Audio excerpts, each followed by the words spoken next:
that doesn't happen as long as y'all are.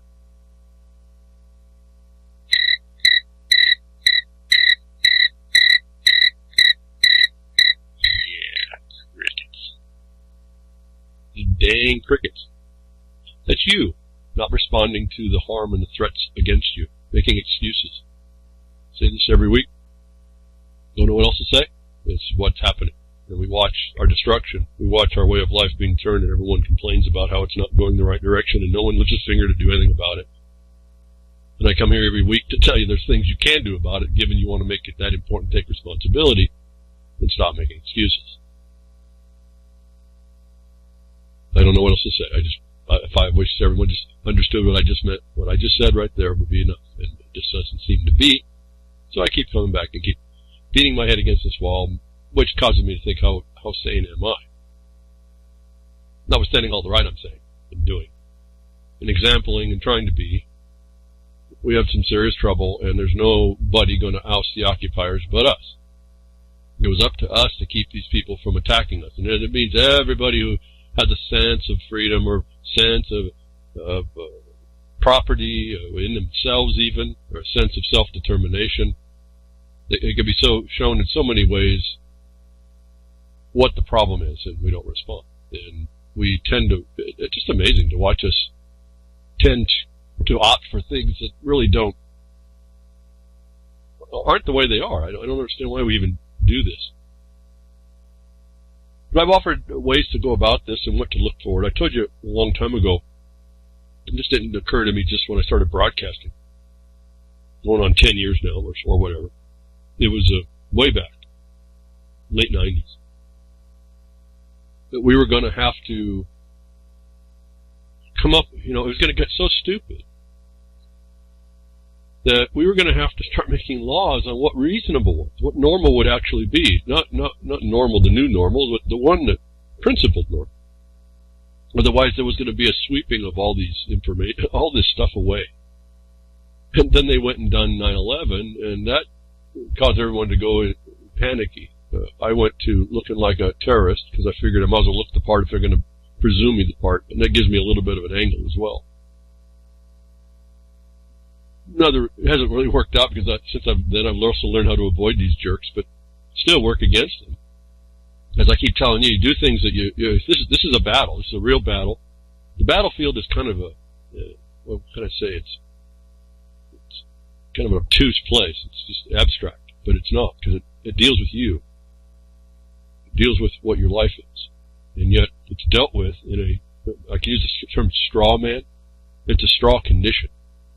You're the agent to everything that goes on around you relative to the current governance is what it is. It's not really a government. And so anybody who complains about the government doesn't understand it. And I said, again, it doesn't take but a few moments for me to figure out someone who doesn't understand something, and they're talking more than they actually understand about certain things. And then I start listening whether or not I can offer something to help straighten that up so that we all can start getting into the same thought about what's going on instead of all these disparaging thoughts, which keep us divided, and that's part of the key. So I've tried to offer insights. A lot of you, not you, the ones listening, because you're still listening, but a lot of you come and go, the ones that won't hear this now. Either don't show up or come and go and don't understand that this is a long-term thing behind Woodshed. And it doesn't fit your sensationalism fancy. It doesn't fit some of the world that you've understood, and it definitely asks you to do something. In other words, don't come behind the Woodshed for me to give you a whoop-ass. No, you're going to come here to learn how you give someone else the whoop-ass when they come trespass against you. And there's a lot of people that don't care that they're being trespassed against on many levels.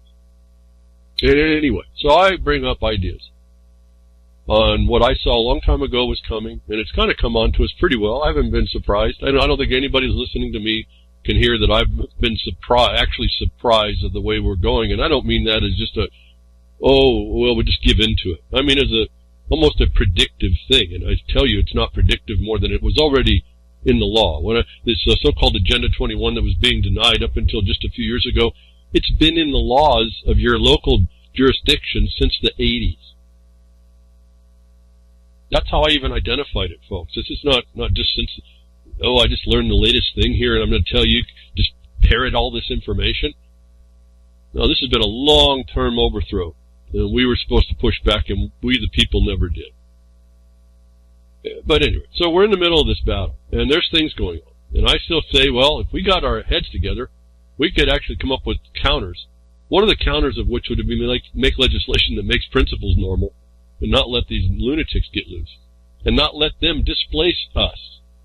And an opportunity may be coming up here in Oregon for that. Now, I'm talking to those of you that want to support cannabis but really don't stand up. You got a couple people send me emails says you're going to stand up, and you did. Write your comments, monitoring the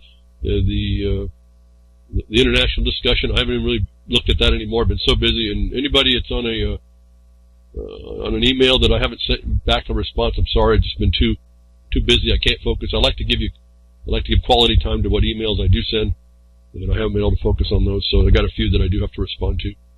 And before I forget, if I didn't, I don't remember now if I did.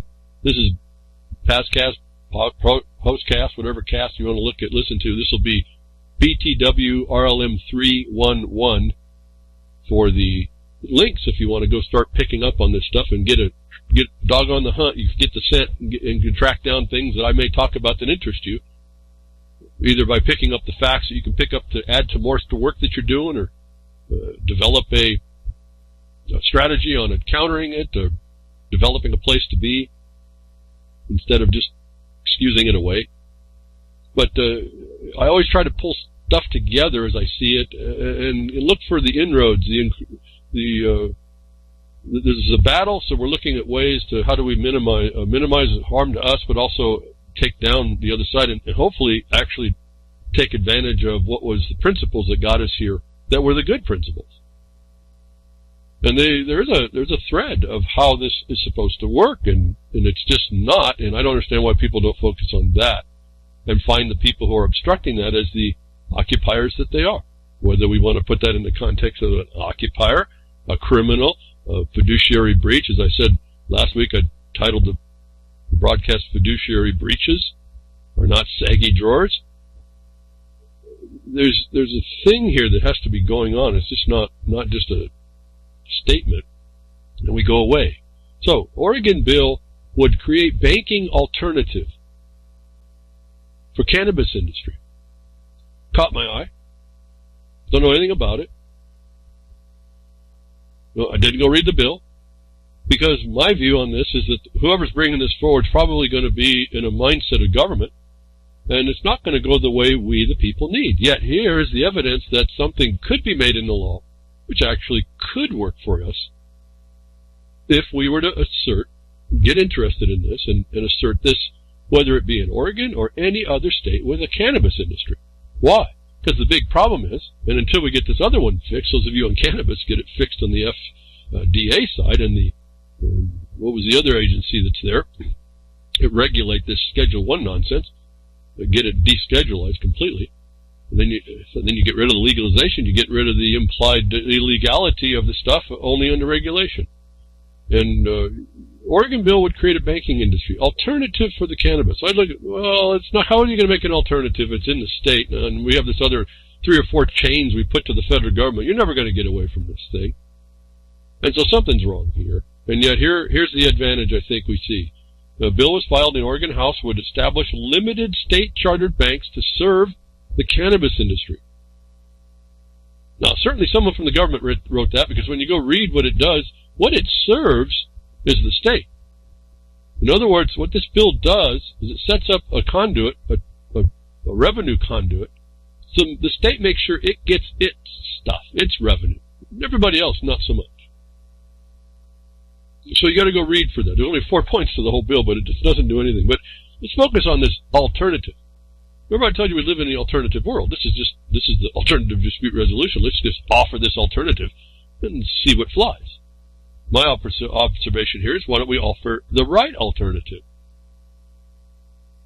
And I don't mean just in Oregon. I mean look around. Look around for places to do this. Be the people that step up with the mind and the intelligence and the backing and the understanding of this thing that has to be done, and bring us to a principled place where we literally make what I told you last week. You become the exclusion. You make an exclusion condition. And I think there's a way to do it. And all of you in freedom and specie and lawful money and all that, this is all for you guys. All production, this is all for you guys. And this touches a little bit about what my hope was when I researched why a mining district would be viable in order to give us a toehold, even at least, back into something that predates all this nonsense. It actually predates Lincoln's imposition and his failure to end the Civil War. It predates the recent overthrow of the Bar Association in your states, becoming a private organization, public-private partnership in your government. And that's why the mining law became very important as well, because you have rights relating back to that time that can't be interfered with by the relation back doctrine. So there was a ton that I'm looking at as I'm coming up into this, and I'm saying, this mining district, literally the money is in the bank for a miner. It's in the bank, the gold. That's the gold, the specie. It's not the coin that we're dealing with at this point. It's the substance. It's the stuff that you get out. Well, how do you get that? Do you spend fiat in order to get that? Well, no, you just go work. See, it's about work. A man's life, a woman's life is expended in the collection of this metal, be it silver or gold or any other metal. And those are based. Those are the property. That property itself, the gold itself, is a property, but it comes from a property that's granted to the grantee. And that's a whole other study of law, which is just fascinating. And it becomes this thing I tell you is the distinction. It's the exclusion. It's the exclusion that, as we talked last week, the tertiary industry cannot touch. And your government sits in tertiary industry. But for the primary industry, all this stuff you see in the world as far as legalism doesn't exist. It's a parasite from this. Now, there's good reasons maybe why it all exists, but I'm just saying, miners had their own mining districts, had their own governments. They didn't need a tertiary industry to have their own law. They're twice removed and prior to tertiary government that puts down all this legalism on you now, from which the Bar Association rises up and causes governance on you today. The Oregon bill would create a banking alternative. When you go read this bill, and I guess I could read, but you go read through the bill. I think you need to read through the bill just to see how they're trying to set this thing up. It's a couple Democrats. Now, I don't like to be prejudicial up front, but I figured, well, if it's two Democrats doing it, and it's going to go to the state, and what's going to do? It's going to do funding streams, which they're going to set up from somebody, from some producer, to feed themselves and the stakeholders, the leverage funding schemes that they all develop from inside now. I said, this is another route. This is going to be a setup for the state to get theirs, and sure enough, you'll find that's exactly what it does. But this whole dynamic is set up because the federal government makes cannabis, or marijuana, whatever you want to call it, illegal. Anything that their little test or chemical test will say is marijuana is what it is, not what you call it or what we want to, the semantics we want to bring to it. They don't care about all that when they're looking for you to be carrying contraband against the king. I mean, it's pretty simple. And this is partly why that's happening as well. But this the conundrum between how a federal government can cause it to be illegal, illegalize it, and a state can make it legal, and then we have this battle, is a very interesting thing. And I've always also said, you find where two people are fighting against each other, and you'll find ways to get at them, because while they're fighting each other, you go either find what shouldn't be a fight, or you fit inside and you're missed as you move through as they fight each other. And so this is another one of the tactics that you bring in for building your strategies on how to address this. But the alternative to banking, I was almost thinking, I was hoping before I read the article, I was seeing that the one in my mind was made up. And going back to the mining district, miners have the gold. They're a producer. They get it by grant. They do it by work. They have the right to give the product up by work, to grant, not as a trade in commerce, but as a production grant to another producer. And so I noticed this a long time ago, and within the miners, I said, well, we can become this entity that would be able to bring, if you will, bring it back into vogue, the use of silver coins, if not coin, because you're not minting the coin, although you could mint a coin thing. There's semantics you have to be careful of. You would just mint something that's guaranteed and certified to be a certain purity that everybody recognizes on its face what it is, and then just puts it back into habit that it's something that you can use in your medium of commerce between people. not with the government, but between what people need. We get back into using what's considered lawful money. Now, where is that? That's already written. We don't have to worry about all this. This is this is an academic discussion. Even not that. This is in law. So, the law that everyone abandons, the law that the state abandons. I assumed once I saw Democrats, we wouldn't be getting to that Constitution. And sure enough, we read through, and this bill is a setup for the takedown. And all it is really the state setting up a conduit for the state to get revenue and make it easy for a cannabis grower. So that's not good enough in my mind. I don't know about you, but I don't think that's good enough. That's not a legislation that helps the people. That's a legislation that helps the state itself. What's the first four? To pay fees and taxes to a public body. This bill allows cannabis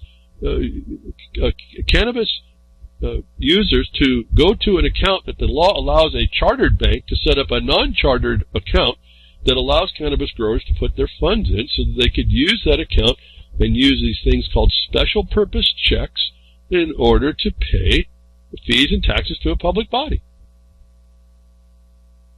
Pretty handy here, right? Are they thinking about the people? No, it doesn't look like it. You can pay rent or property that is leased by or on behalf of a cannabis business. You don't hear property owners here, do you? No, it's a lease. You're always dealing in businesses here.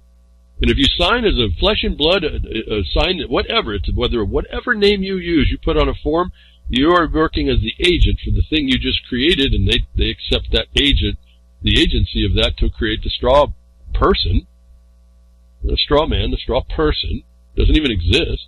It stands in its stead for, it has a utility. You created that, it's not ever you. And so that we're not talking about getting your property paid for here if you're a cannabis grower. No, you better be renting or leasing. Well, that ties over to your automobiles. You get your best tax write-offs leasing properties or causing a reverse bill like renting the property away, not purchasing it outright. And so this is how this is all set up. You see it right in this bill. And these where the legislators know all about this, they didn't go to the Constitution to make a proper alternative. But number C here is to pay a vendor that is physically located in Oregon for goods and services associated with cannabis business. Okay, so they're trying to get away from the intrastate problem. If you go interstate, then it becomes a commerce, apparently they think. And if you go intrastate, then it does. It's something in the state. The problem I have is the vehicle they're using is the Federal Reserve note. That's federal. And so they don't really get away from the problem here as far as how they get away from the utility in the first instance, being they're part of that federal system as a state.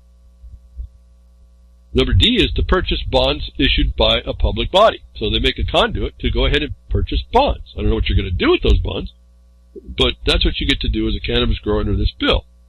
Now, to me, I didn't think that was such a good bill, but it does give us the idea of we got to work on alternatives. I'm telling you right now, in the world of alternatives, this is where people step up and offer their alternative. But what you do is you focus on as organic a document as you can find. And in this case, I believe it would be the Constitution that says what? The federal Constitution says that states have the right to they have the right to mint coin, right? Silver or gold coin. And so here's big constitutional power that the state itself does not assert. Why? Because it's not really a state. It's a bunch of attorneys and a bunch of people who don't understand or agenda-driven that are involved. And we're told that they're insane. The Marble Nut House is what, if I understand, the Oregon Capitol is called. So just an insanity coming from there anyway. And so we have the ability to bring sanity, and it seemed to me that a real alternative that would help everybody would be this gold and silver coin. And that brought me right back to the mining district and why if we would have had a better following, if miners were not the microcosm of America, but they were actually forward-thinking like they used to be, and actually be really sharp about what they did and do, they would have seen the light of day on this and anticipated the future, that it could have been the model of what I'm going to quickly suggest here without getting too deeply into it. That it used to be that the counties, your local government, your local public bodies, it's measured in this bill here, would actually have an assay office, and your miners would come in and give the gold, and they would trade out for gold coin. that it seems to me the better law in Oregon and anywhere else, and it's not a new idea. Or I think Arizona has done this, and one other state. I never go back and research it, but wouldn't it be better just to make gold and silver coin in vogue again? Because it's always been lawful tender, it's not legal tender, it's lawful money. So why don't they just make that in vogue again, and then have the counties go ahead and trade dollars for gold, or maybe go to the mining districts and get the gold from the miners as a grant? Seem to be a better start than trying to make this special conduit, which doesn't actually go into a banking industry that's not separate from the federal. They try to say that they can go to the unions and the credit unions, but they also tell you that they also have to have an agreement with the federal government about using those funds. It's about those funds through the organized system. Private use is authorized under the law under another provision, and it doesn't suffer this thing, which can happen between municipalities which are considered persons. The state's not considered a person. The counties are. And it would be a private grant transaction that's outside of the system. If all they have to do, in my mind, would be one of two things, because they have to re-educate people. One is institute the use of lawful money in the state, and also then put money toward promotion that that's okay, and promote people into using that. And you probably would free up a lot of the cannabis users to go about doing what they need to do. It wouldn't just be vendors for their business, but it'd be in their private goings on as well. When they want to buy more property, when they want to buy any other thing that they want that's not within the constraint of the business. If they want to buy maybe a car outside, they go down and use gold and silver coin. They don't go down and they don't try to get into the fiat system.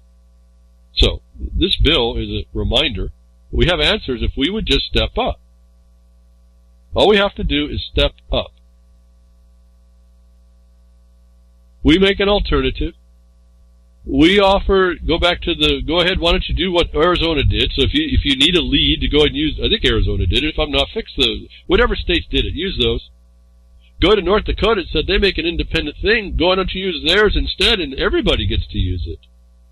Not just a special class of people that can still, if you go read the story, you'll find out that these institutions are not free of the federal constraint. They're under threat of the criminal side. And they got three major laws, one of which is not surprising to me, and maybe not surprising to those that listen to me behind the woodshed, is the Patriot Act itself. And so you see how what I told you, they were confining this thing down into a necessity, how they've done that when they bring up that very same act again to constrain you and threaten people in local businesses out of doing what they would otherwise have right to do. And so, again, they want to make charter banks and credit unions that are separate. They can be non-chartered. My view on that, it doesn't look like it's going to work at the point that the federal government still has a handle on the medium of exchange between the banks and where it would go.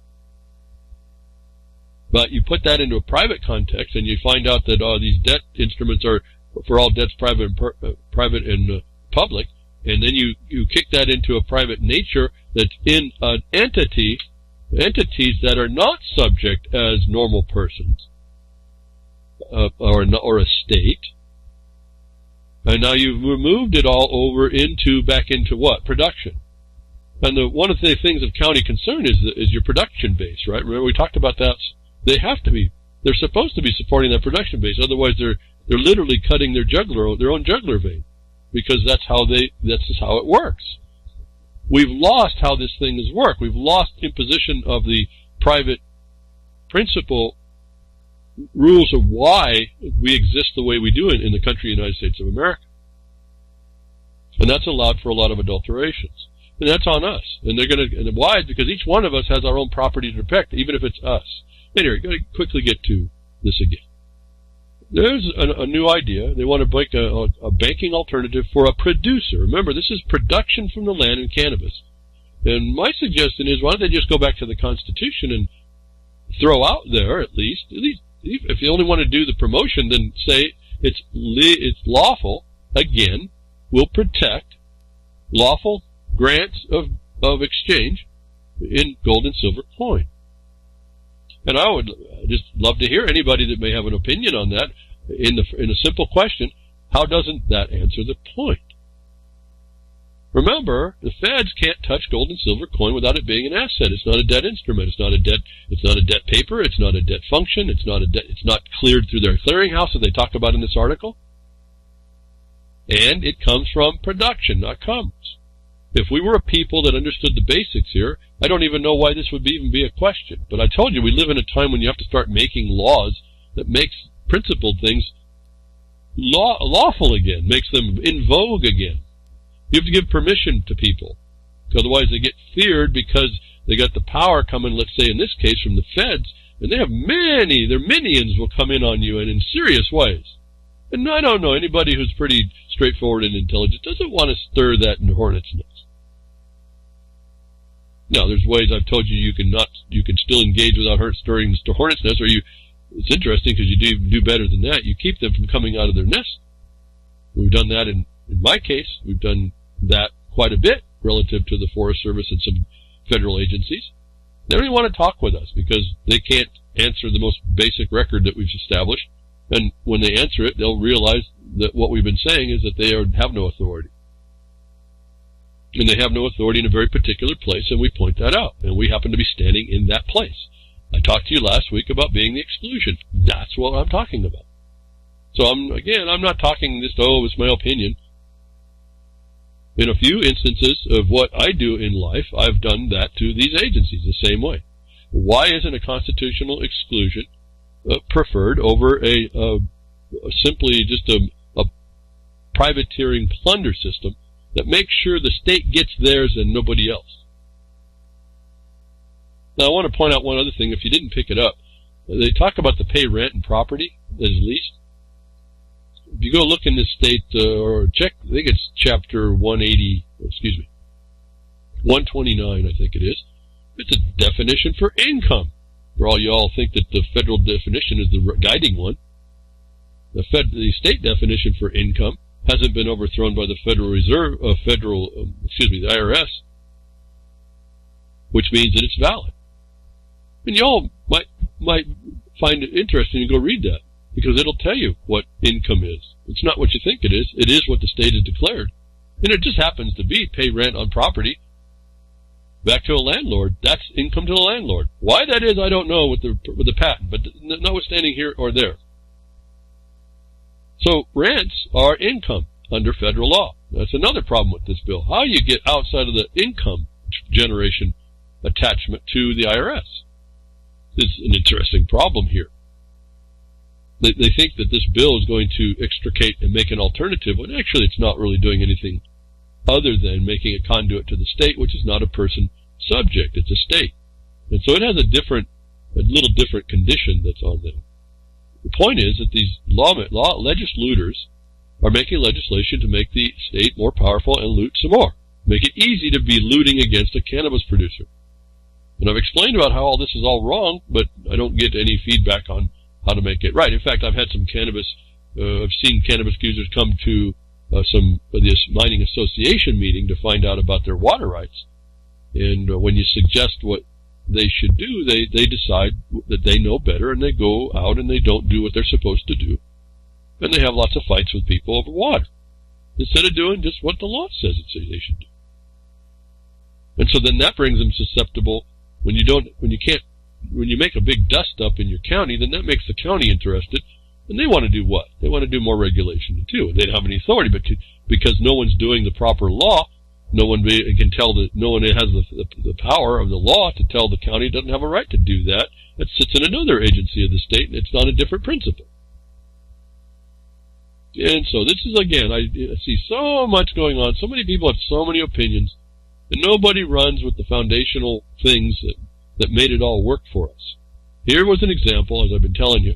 If you want to use gold and silver coin in your states, folks, if you got cannabis, and this conflict between the state and the federal sitting there, I think some minds need to come together to bring out the better answer. The better alternative would be, though, to constitutional provisions of gold and silver coin, and have all the reasons why. Not just that it's written, but how the federal government is not able to bring it into the fold to cause it to be a problem. And you get rid of all this registration as well. You remember, when they're going to tie into something that's regulated at any level, you're going to have to give your guts as a producer as well. They're going to track you. It's a different way to track and trace what's going on. Why? Because they're only interested in what they claim your income is, which when you read the definition of income has nothing to do with cannabis production or any other production. And yet people think it does. In fact, the taxation comes from the demeaning, the defaming of a property as real property and not patent land. Real property is taxable. The money derived from that real property, which is a property, a land held less than fee simple, is taxable. And so there's a whole lineage of failure here that they're setting up on the state side to bring people more into failure, and no one understands how this works. And if you understand what I just said, you have to reassert your property rights and your grants, and the grant of the gold to be coined money in a state and bring it vogue again. It's always been lawful. People kind of go out of use. You promote the use now. You promote that it's lawful again, and you ought to, and then it opens up it starts to sever. It makes the exclusion and severs all the connections to all the regulation that you see. And with a mind in people, an educated mass of people, I don't see how this was part of the protection. The state can't come around this. There's no place for the attorneys to get leverage. There's no court case that the courts can throw this out. In fact, you start identifying the courts as one of the main culprits. Why? Because they're the invader that happened, at least in this state. In that state, if you go read the chapter 174, down around 510, you see HB 2 in there, and it says that they changed out substituted the Permanent Laws of the People for a Model Business Corporation Act. Yes, the Bar Association did that overthrow. Did anybody stop it? No. No, they capitulated. They claimed that they capitulated to the demand and threat that anybody who was established before in the organic sense would not be covered by the new governance. And everybody believed it, and no one threw it out, and so they all applied in, which is required. That's why I say become the exclusion. Don't be worried about not being covered. If you know the law, the actual foundation and establishment, there's no need to be covered. People don't have it. I don't believe people appreciate that simple little view, how that really works. And it's in the statutes to read if you know where you're looking. But so folks, here's another reminder. Went through all this discussion. Oregon bill created a bill like banking alternative. Doesn't really. All it is, it makes a conduit to the state for revenue on a thing called income. It's all federal. If you look very carefully, it's still all federal. I don't know how this actually is separate. But it gives us the idea that if they're going to make this alternative, we may have anybody who's a legislator who doesn't want to be a legislator, who wants to make a point, can actually offer the constitutional answer here. And became one more state that brings gold and silver coin into vogue, which is not taken. It's not something that goes through the circulation houses of the Fed. And the Fed has a word here on all this. So you have to exclude yourself from that system. They can't do it inside the state. And the state that exists now is its own private foreign corporation. It's in the foreign nature of the United States as a corporation. Remember, the application of 28 U.S.C. 3002, as it just now occurs to me, is over financial things. That the United States and its instrumentalities are considered a corporation. Not everywhere, and not in every instance, but relative to financial things. And this is what we're talking about. That could be viewed as another veneer jurisdiction that has the exclusive authority of which is all the agencies that are tied to anything that we might call construct out of what we call financial, which is actually this fiat thing. And the tools and the services and all these the facilities that they use to clear this stuff out to keep track of it all. Remember, gold and silver doesn't do that. Why we've gone from that, now that I understand this, I'm not so brilliant, it took me a while to figure this out. Why we went from gold and silver as people, even and notwithstanding 1971 debasing. See, then we went to commodity. That still has value. Maybe not as helpful to us, but it's still more valuable than the debasing they can do to your life. And we all hear the number, and I don't know how, maybe it's less than this, that the fiat, since fiat, your value of your life has gone down to where that fiat face value only has a real value of like 4 cents. So that's another illusion. Then you have this constraint. That's another taxation, if I can say, another obligation they put on it. And the state of Oregon, the state of Washington, the state of California, Idaho, all of them, even Texas. Don't mess with Texas. You've been messed with. They're all in this thing, and they will not make provisions. And I would say anybody puts a law in that says, yeah, we're going to make gold and silver coin as the Constitution allows vogue again, make sure you don't make a connection to the federal system. Because they'll want to do that. The lawyers will do that. The district made a special regulation, a special ordinance in its own Jefferson Mining District, that it keeps these two mediums separate. So there's a need to do it, and there's reasons why, and it's been, I can give you an example of one government, miners government, that did that for this reason. And so there's a little bit to know, but it's not that much more than to say, well, what's the alternative better? Then why don't we just go ahead and agree to make gold and silver coin in voguing? It's always been lawful. It's just that people don't think they need to be given permission. How fallen we are as keeping the republic type of people. We have to tell ourselves by our masters what's okay. Those of us that look inside the statutes, we know where to go to the savings clauses and say, well, you never had that power to begin with. So our minds, the way we approach this are mostly totally different, completely different in the approach than a lot of people in doing a lot of this. And I see the tension, I see the misunderstandings. There's nothing more I can do about that until people come to the realization of what's actually going on. I really can't speak to a whole lot of it. That's why I can only talk to you here and hope you listen and hope you go work out what I'm saying, go research what I'm saying, go look at the depth of it, focus down and don't take so much so you can start to take little bites of the big thing until you can devour the whole thing. And I don't know if we'll ever do that. We're so far behind it, but we can certainly use these instances to say, wait a minute, why don't we just completely throw out the banking industry? Let's go back to our de jure money. Let's not make it lawful, let's make it in vogue, because it's never been unlawful. It's just we stop as people use it. Let's remind people they get to use it. And let's start with our producers. Let's empower the producer, which starts this whole thing. Cannabis is simply a production of a product out of the ground, under grants. Is that so hard to understand, actually? Really? I mean, is that so hard to understand? We're doing this to ourselves.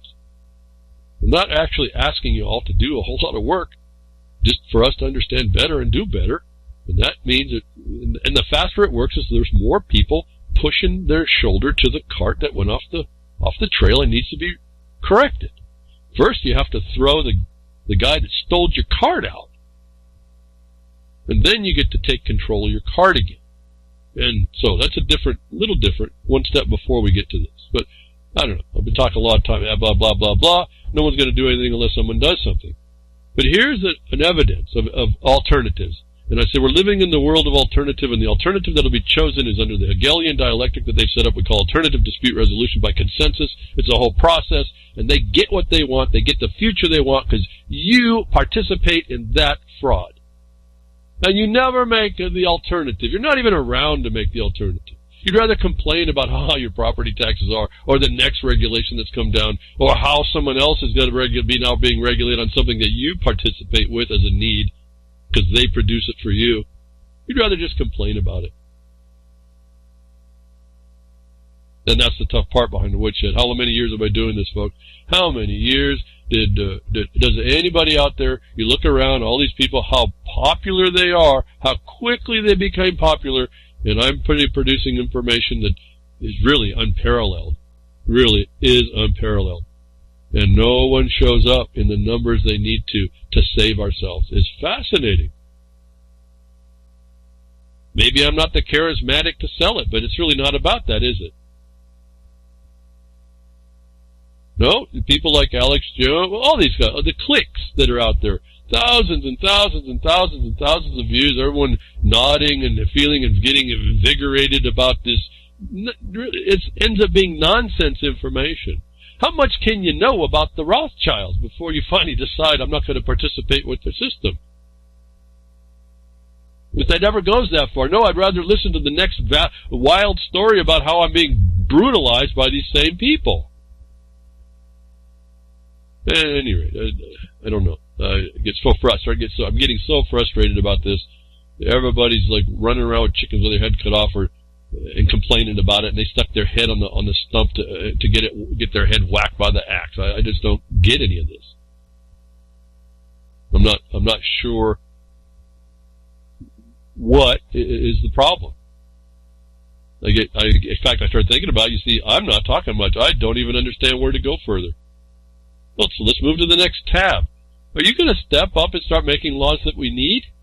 Or are we going to just completely complain? Here's the option to be able to help the cannabis people to find out that they can lobby their so-called representatives, or if you're in a state that does an initiative, start the initiative. If your legislators won't do it. But what is so hard about making gold and silver coin again? And there's more to this. It goes better. Like I said, in the olden times, in the day, they had assay offices right in the county. They did all their gold business and their transactions with money through the counties. So they could be the hub of the start of all this as well. Anyway, there's more to say. There's more to know. Can't do it all here behind the woodshed, but I can give you ideas to start thinking about, and then get beyond thinking to start saying, yeah, why don't we get our states to do gold and silver coin, especially when you have such a need as this? If you think that the cannabis won't be paying taxes if you go to gold and silver, well, you're mistaken, because the state will then be giving itself permission to accept gold and silver coin for payment of their own taxes. So they're going to get their taxes. It's just, how are you going to do it? You're going to do it by the way the legislators and attorneys do it, to keep the system in question and in fight and under threat by the feds, or do you extricate it and make it the exclusion, and then everybody just goes to using that medium again? And we have more ways to cut out what's going on. Yes, there's this lingering question that the IRS claims that gold and silver has its value that can be reduced to Fed. Well, we haven't done two arguments there. We have two presentations of notices against that imposition, and I've told them to you before. The person liable, and how do you have right to tax something that's coming out of a grant? So first of all, you don't have the activity, and then you don't have the medium. And so when this gets moved forward and people start understanding this better, then maybe we stop seeing the hiccups. We start seeing the better thing that goes on about the principle that was supposed to be riding in this nation before organized political systems and the Bar Association, their agents, the foreign impositions, the NGOs, the stakeholders of whatever agenda came in to take your nation down. So move on. I told you, you're going to have to. The stupidest stuff is going to have to be made legal, and we got another story about that. It comes out. The Texas House passes bill to legalize kid-run lemonade stands. Now, how really stupid are we that we needed this law? But we need this law. This is how stupid we become as people. You have to get a law to pass to give a minor the ability to have a lemonade stand. You know, we talked a little bit about this. The state came in on its police power to stop this. There was a health risk. Well, apparently there isn't when this bill goes through. My point is, again, if you thought you had a principle to live and you thought it was normal, these things are being thrown out in preference to the alternatives, which are whoever offers it is perfected for their help, not yours. You have to start going in. It's as stupid as this is. You have to make a law for everything that's principled and right. Here, a Texas House passes a bill to legalize kid-run lemonade stands. Now, how much do they control your life in the state? will also show you something about the prison you live in. But until you start stepping up, as I keep telling you in other areas, you got to get in with the police and make their policy for them, because they're too smart. That you can be too smart to be a cop, and you can be too psychologically stable. They need guidance. The Supreme Court says your local military officers in the costumes of police need guidance on how they're going to treat the occupied people. So, Texas passes the bill to legalize kid-run stand. Yeah, eliminate stand. Yeah, that's right, because we're in a time that anything you thought was normal has to be made the law again. It wasn't good enough that gold and silver coin is in the Constitution to be used. You have to make a law that says it's okay to use it. Why? I don't know, but that's who we is as a population anymore. Interesting way to stop some of the problem and the profit of the abortion industry. Court upholds Indiana law banning sales of aborted baby parts. If you didn't think it went on, first of all. So a sale of aborted baby parts is going on. And we have talked behind the woodshed about how and why and what. And last week I kind of creepied out, or the week before, one of these recent weeks, they're going to use these. They need to get these fetal parts right before the baby's born, because they need that baby in almost intact shape so they can do what? Do their next generation experiments on the mostly developed fetus. That was an industry decision. Well, you can stop that by saying you can't sell in aborted baby parts. You can kill what Roe versus Wade established. I said you have to make laws that are principled. This becomes into really slippery slope stuff, but if you want your son and daughter to have an innocent lemonade stand before they're supposed to get have capacity and have majority relative to contracts and making decisions and applying to the state for things, you want them to have an innocence. You're going to now have to make laws in order for them to get used to being an entrepreneur before they work up into being a servant to the state, a slave. But you want to stop the sale of aborted baby parts? You're not going to stop the abortion. Well, not necessarily, but you're going to stop the industry that was created around abortion. And a court upholds the Indiana law banning sales of aborted baby parts. I thought was a pretty interesting way to get at the problem. In other words, for those of you that are minded in the law and you want to start making some policy changes, because this is all just policies, nothing law, actually, because of the way this works out. There's laws to regard, but they're not really being regarded. And so that's another problem. And this is why I tell you about doing your remedies in certain ways, so that you trap these people from keeping you sequestered away from what you have right of. So that's a way to do it. You set up a case. They used to have trial test cases. I don't know if this is a test case. It doesn't matter. They set this forward. The law got put forward, and then it was upheld. And so this is the world you live in, and I don't really like it all. I don't like all this stuff that they can do around you and to you. And actually, this doesn't affect me at all, even if I was in the state, right? But still, it's important to see on the things that do affect you, how you go about to adjust them. You just don't sit there and wallow in the stink that someone creates around you. Hopefully you're ahead of that. Hopefully you're vigilant and observant, and when something comes down the pike ahead of time, because they give you the notice everywhere, it's in the news all the time, the notice is in your awareness all the time, and that's what they're using to take you out. You can't rest when you hear this stuff, and I'm still saying if we would organize up as a knowledgeable people, we wouldn't have to each one of us wouldn't jump on everything. We would know generally about ourselves as a knowledgeable people, who is best to hit certain subject matters, and they would jump on this stuff. And we would maybe lend our help, a phone call, say, hey, do you need any help on some of that?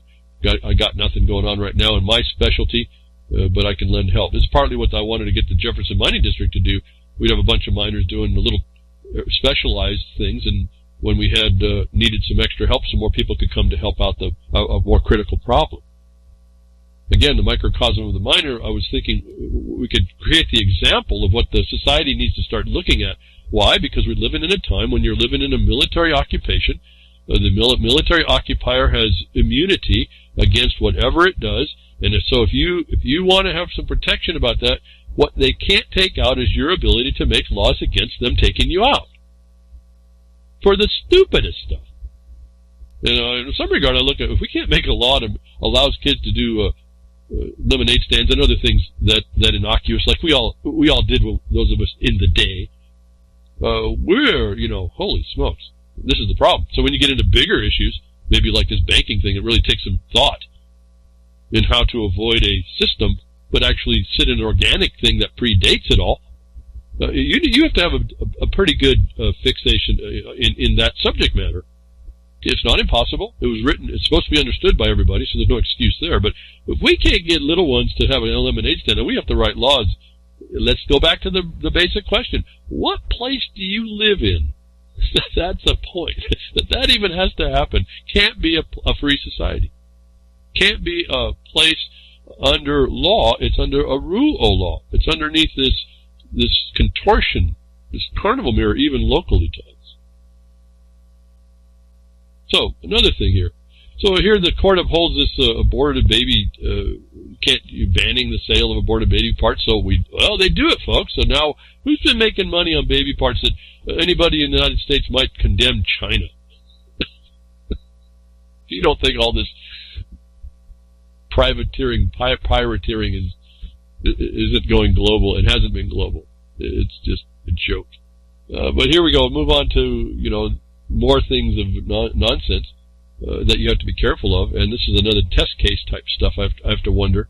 A U.S. judge halts hundreds of drilling projects in groundbreaking climate change ruling. So if you think that's going away because we think that it's nonsense, the system is not. And why do we know that? Because the Bar Association, in its House Delegates resolution in paper since the early 90s, has said that they promote sustainable development, one of the weapons of which is climate change.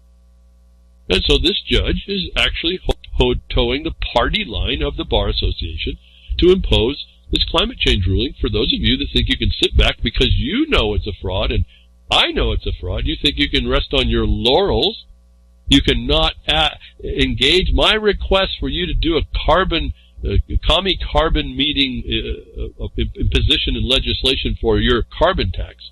If you think this is going away, you're just deluded. You're a deluded soul. And you need to really kind of look at yourself. Go to that mirror, because that's the one that's going to be doing the change. But in a rebuke to the Trump administration, this is a problem, because they want to focus it on Trump, like they're counter-Trump. It's not. It's counter to the laws of the United States. It's a war on the laws of the United States by something that's voluntary. And this is the thing that caught me. Even if climate change is a thing, now I don't mean the changing climate. I mean the policy, the hypothesis that hasn't proven, it can't be proven. Even if it was a thing, and we see the Bar Association admits that it will promote this, and it's only a concept. That the judge entered into this and said that greenhouse gas emissions must be considered, he violated the provision that this is only a voluntary imposition.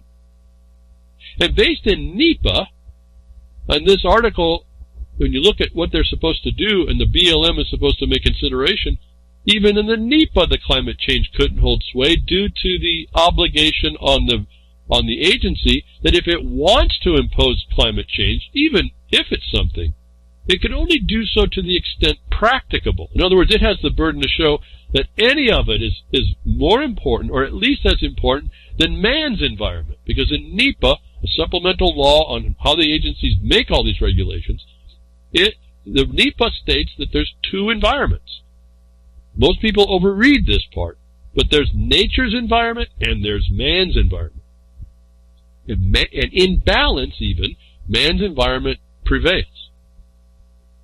And so that provision could not take a voluntary concept and impose it on an agency, because it could never, under the rules, be able to justify the consideration. But this judge is showing you that he is answering to the Bar Association's party line. I'm giving climate change credit here, and you can't even do it. Now, we all know it's a fraud, so this is even worse. So anyway, look at these notices to us, and we see where the trail's going. It's going over the edge into the stinking abyss. It's still going in that direction, and none of you are getting it. None of you pick it up. No one want to talk about against it. You get into, it's drilling oil and all this other stuff. You don't realize it's the imposition. It's a blanket imposition on global governance on things that were supposed to be voluntary. And they've infiltrated inside your legal system.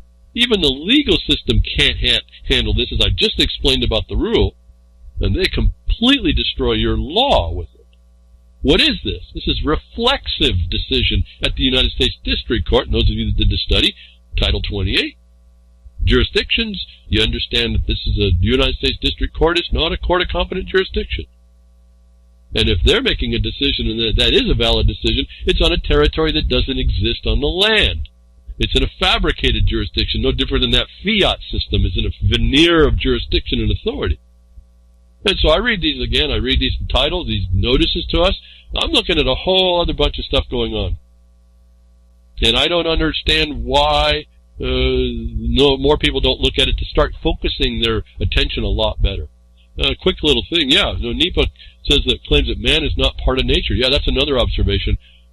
Thank you for bringing that up. I don't talk too much because I can get off, we get off onto philosophical stuff. But yes, because they made nature, and even NEPA explains that man's not even part of the nature that he's here for.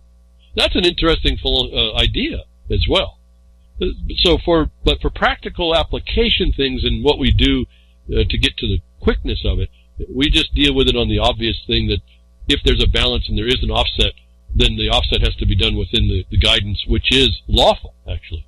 And what we've listened to, and I've said this before, the environmentalists have flipped. They've weighted one side heavier than the other when they didn't have the right to, and the judges who are predisposed to allow this, because they said in their party line is they're going to promote this war upon the United States, the laws of the United States, this treason, that they helped and aided that false weighting of the balance. In other words, the little picture that we have a blindfolded woman, that's not true. There's at least one finger pulling down part of the blindfold.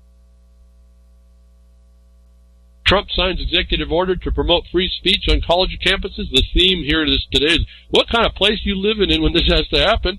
What kind of place do you live here when you have to make a special alternative to have production, have money, access to funds and bank accounts? What kind of a country do you live in when a state has to say, kids can make lemonade stands and it's okay?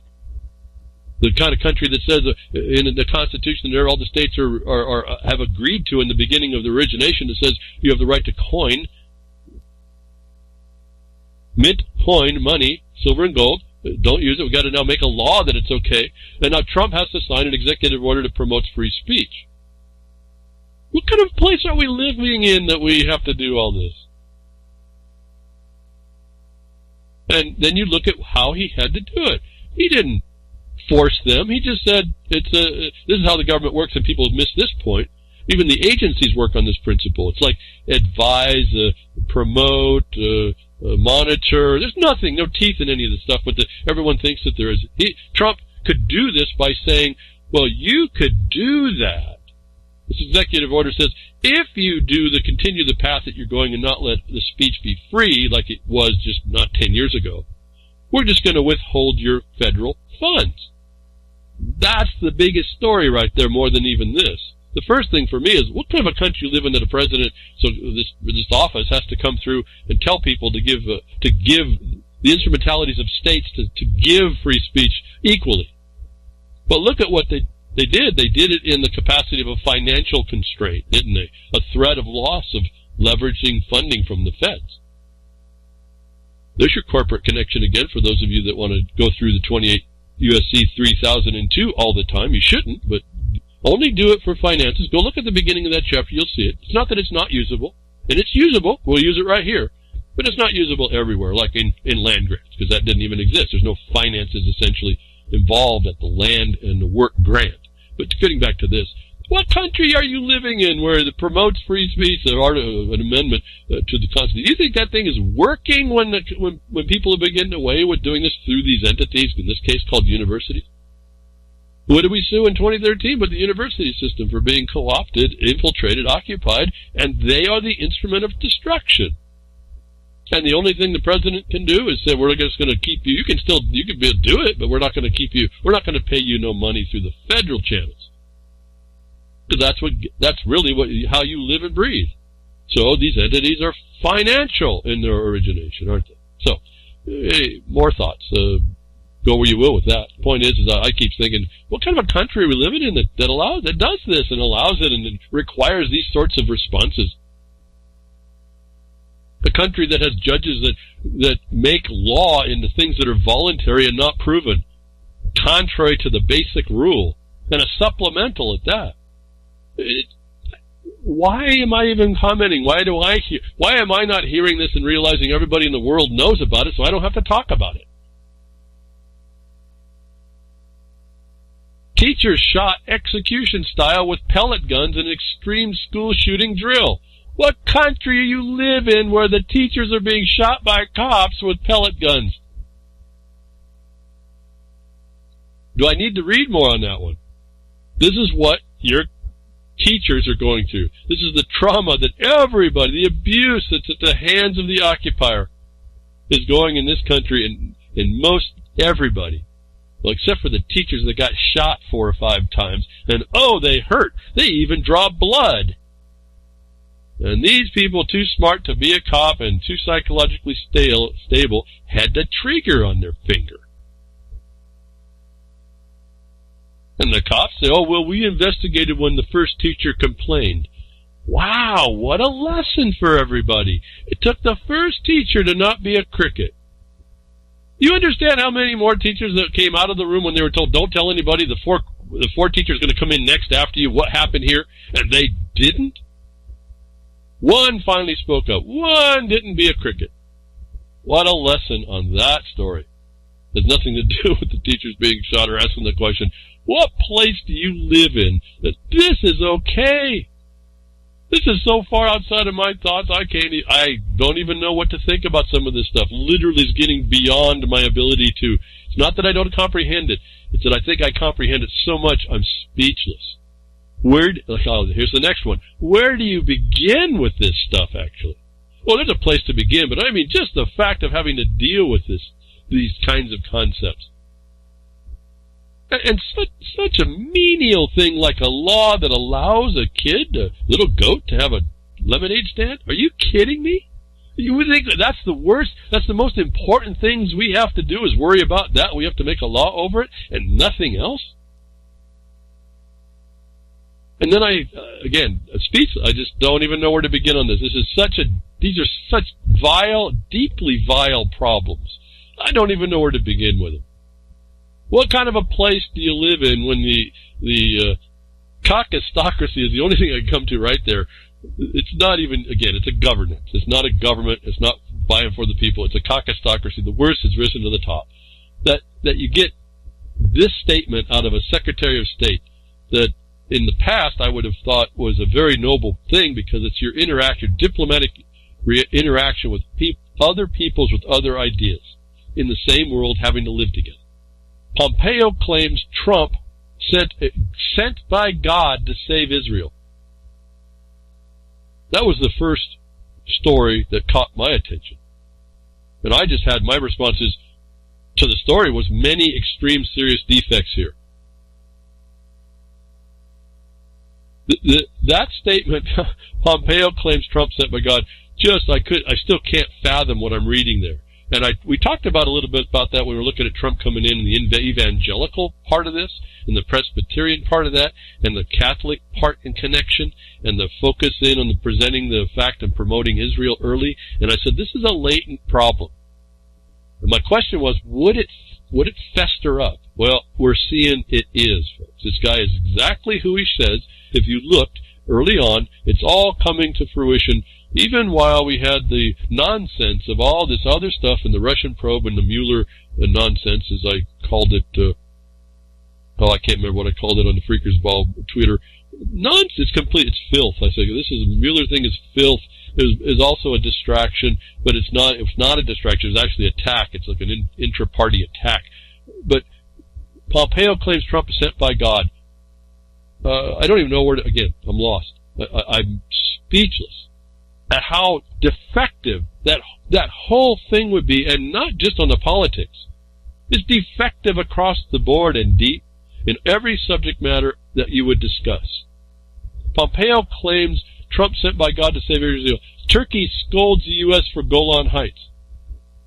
And this is becoming a bigger problem now that they're stealing. An occupier in a foreign land internationally recognized as such is going after the Golan Heights more land that they are occupiers to than have not gained the right and proper claim to the land, as I identified was maybe a better proper to get away from all the name calling and so-called anti-Semitics that they want to throw in your face. You go at it at the land, and all of a sudden all that stuff evaporates. And I had a couple broadcasts about that and how we would approach that. And so that's another thing that is a problem. If they can't do that, then what God sent Trump? And when you start looking at the biblical side of this, or at least even what we're told about these people, and I did a broadcast about that, this is a very ominous condition. And so I don't know who Pompeo is. I went and looked around, found out he's the director of the Central Intelligence Agency. It started right there. It told me a whole lot. You go through his background. He's looked, though it wasn't mentioned, he went to a military side. He went through his life in the military side path. Interestingly, in the same time of my life, he's doing all this. How do people do this? I'm always fascinating how people get the stature that they have, the placement that they have, how they got where they are, and I'm just behind the woodshed. It's always been amazing to me. Didn't think I was that incapable, watching all these people who now become zealots in the Kakistocracy. At the same time I went to the Woodshed, they went to become people that are destroying other people. How is that? But reading on Pompeo, it's pretty interesting, just watching him going through it. Guess what? He happens to be a lawyer as well. And so we have lots of the negative, lots of check marks in this guy about that statement. And like I said, I don't even know where to start. Pompeo then came out and said, God sent Trump to invade Iran. Now, I don't know where all this evangelical zealotry came from, but there it was. The latency I identified early is coming out. It's kind of terrifying in a way, especially when it's in error.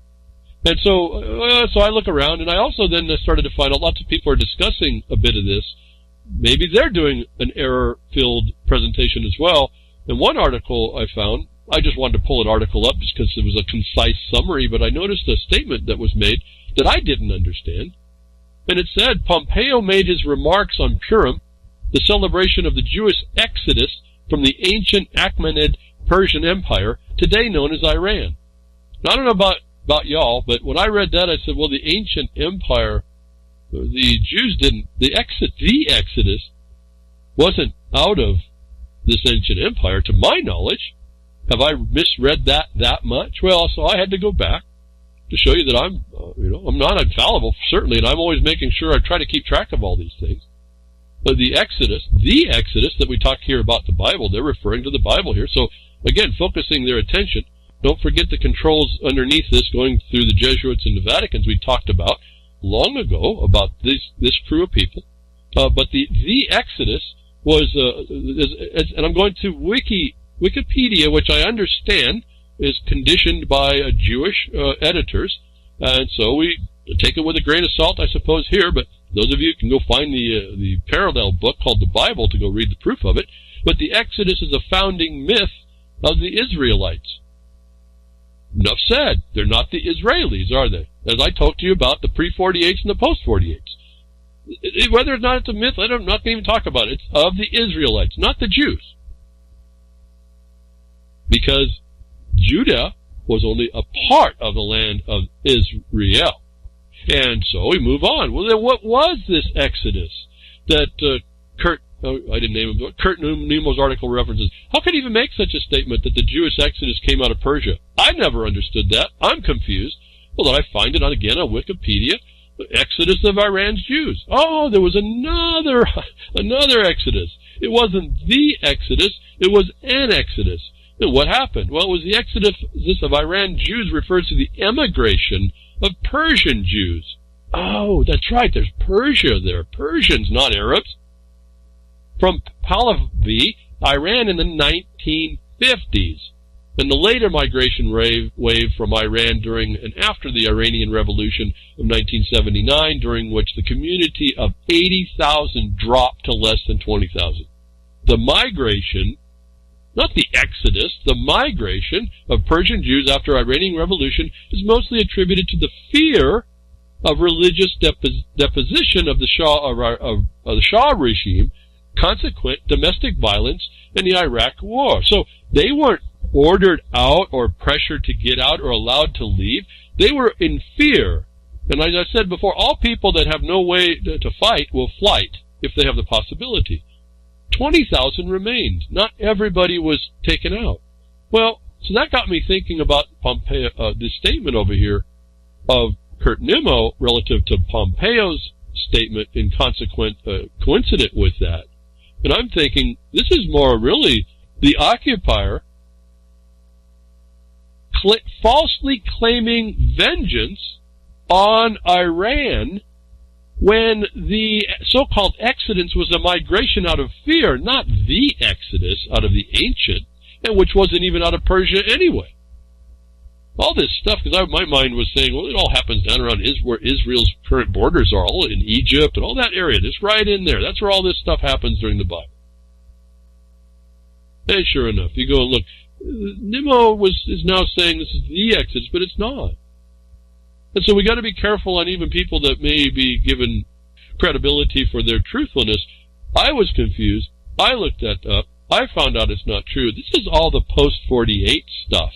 This means the people that are occupiers right now that Trump is sent by God to be the children of Israel, which in the Bible we read are the essentially children of the devil, the Satan. They're not going to be supported. They did not come out of Persia. This is just an excuse to go attack Iran. And this brings up the level and the stature of the defects, fatal defects. In the statement of Pompeo, I'm actually shocked about this, that they would actually say this. When you look at the facts, you look at the psychology, you look at dynamic, you look at the history, you look at anything, that's the relationships, anything. It's like one big defect. And so we now have the Kakistocracy speaking in, I guess this is the overriding thing, how many things in history have been done in the name of religion, folks. And now we get to the divine right of kings, and these people are mental. These are mental people, the mentally deranged, defective people. I don't know what more to say about it. The observation here is so wrong and so violative to people generally. It actually just answers the whole reason what's going on. Now, we can sit back, I guess, and watch it, but this is a serious problem. And we wonder, well, what's the Israelis, they need to be protected. No, they were imposed. We went through all this stuff. When they can make a land claim there, I'm good with it. But no one in the world believes they can make the land claim they're making. That's not even my decision. If they were, whether I'm good with it or not, I know that I think about, who cares what the guy behind the woodshed thinks? It's going to be what those people say, but to say that God sent Trump to save the Israelis, to attack Iran because of some exodus that happens, no. This is all part of the plan to take and cause these, literally cause death. Trump said it, serious sand and death. And he's continuing to support it. And the people around him think he's the Messiah for that, apparently.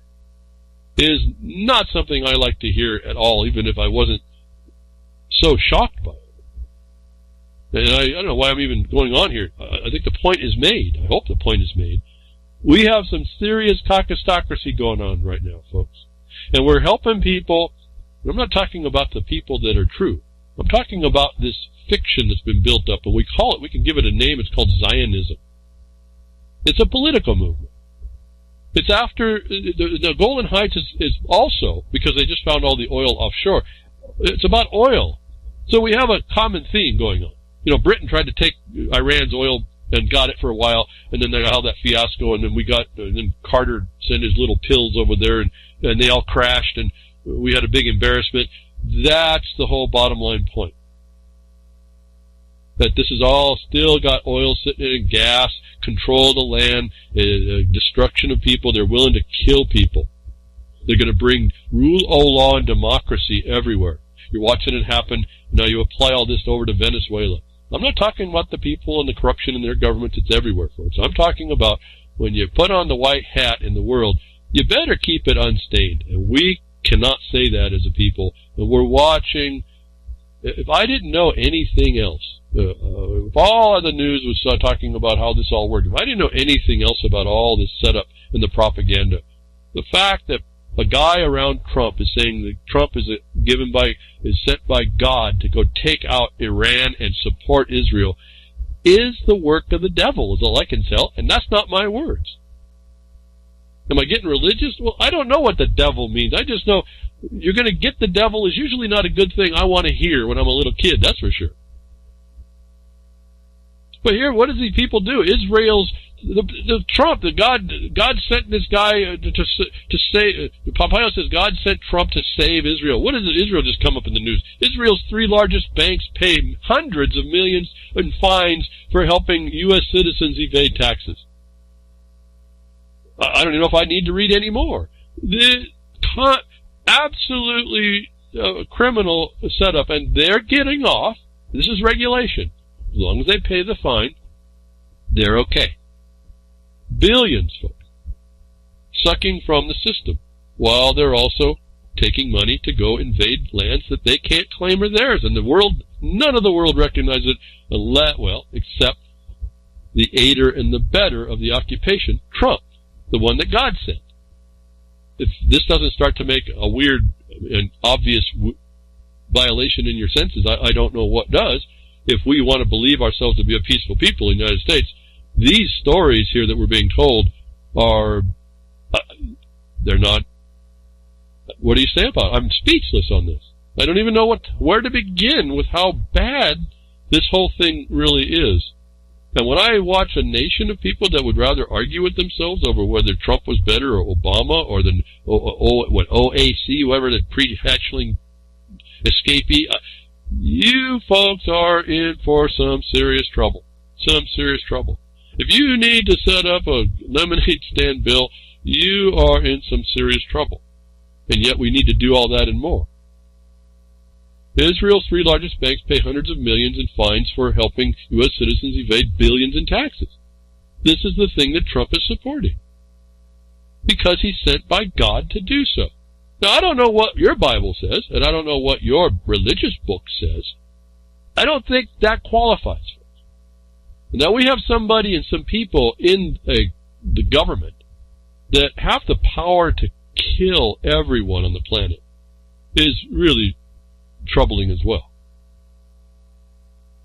Are they that psychopathic? I don't know that they're not. I guess I have a little bit of faith in there's a constraint somewhere. But this is what God has sent on the world, is this guy Trump, to allow Israel to create banks to do money laundering, allow the Panama Papers and all this other stuff, right? Or organized criminal syndications. They're willing to go, again, genocide people over in Yemen. This guy sent by God is willing to go destroy a Persian people.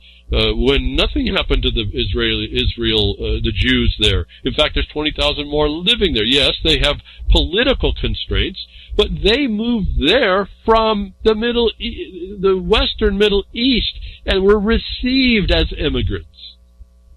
The Persians allowed them to stay, and they were able to prosper in the bosom of Persia, if I can say it that way. Is not something to be used as an attack, a reason to attack them.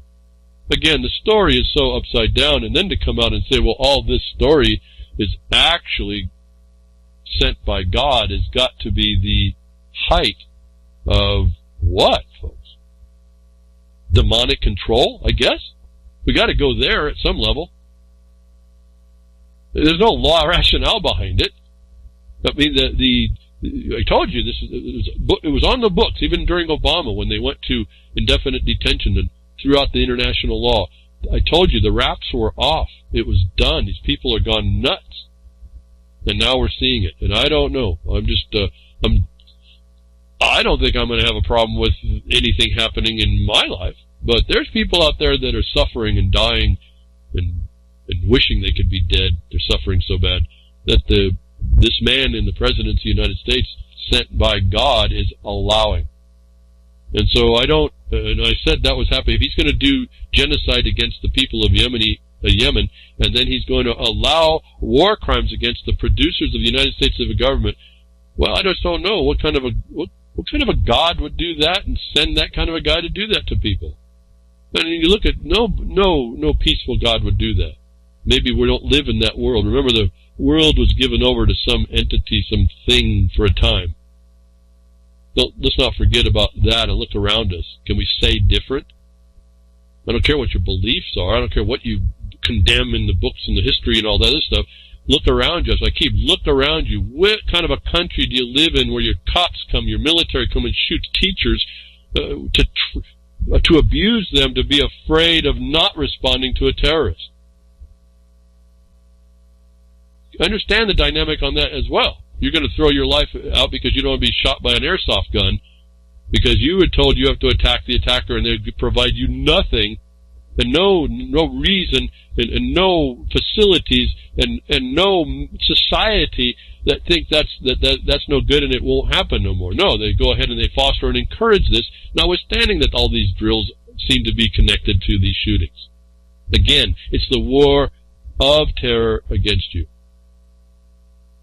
And it's done by the government itself. Remember, the original definition of terrorism is a system of government that rules by fear, intimidation, and dread. It says by terror, but rules by terror. The word terror equals fear, intimidation, and dread. So it's a system of government, not people in bomb vests, not you or me. It's things like that are brought by God to go tear down a country somewhere else or its own people. For what reason is beyond me because I don't understand it. I don't get it. I have no reason to tell you about that. All I know is it's happening. And until that first teacher who was shot said, wait a minute, you don't have no right to do it. Luckily, it wasn't real bullets. But we had an accident. That was a real gun we used on that one. Until someone stopped being a cricket, nobody knew what was going on, and there was no step. These people were so corrupted. There was no steps prior to avoid it.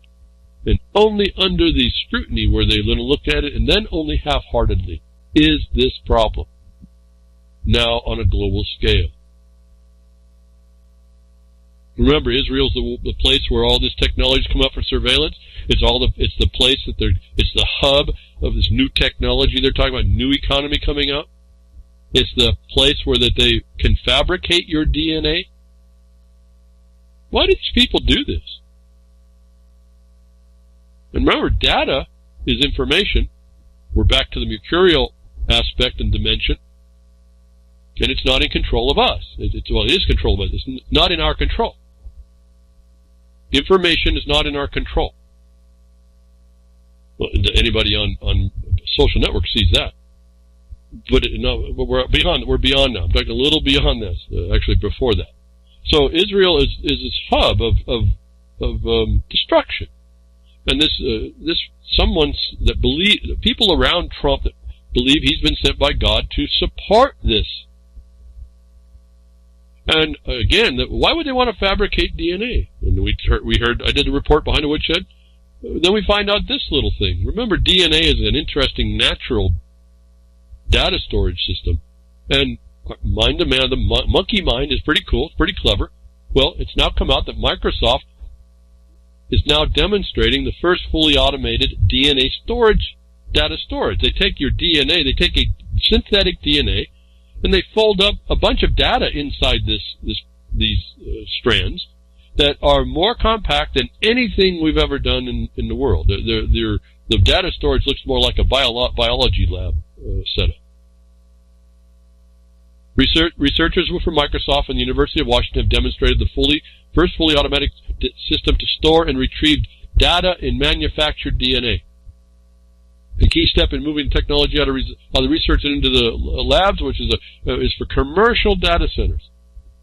Fascinating technology, but remember, I just said Israel, the same God sent man on earth to support this occupier in the world, bent on destroying by excuse anybody in its way. Also fabricates DNA, your DNA. Now they're saying it's for data storage generally. And then this story pops up. Rwanda, the first to create a nationwide DNA database. Remember, Rwanda was the place that I think they made that movie over, where the Tutsis got massacred?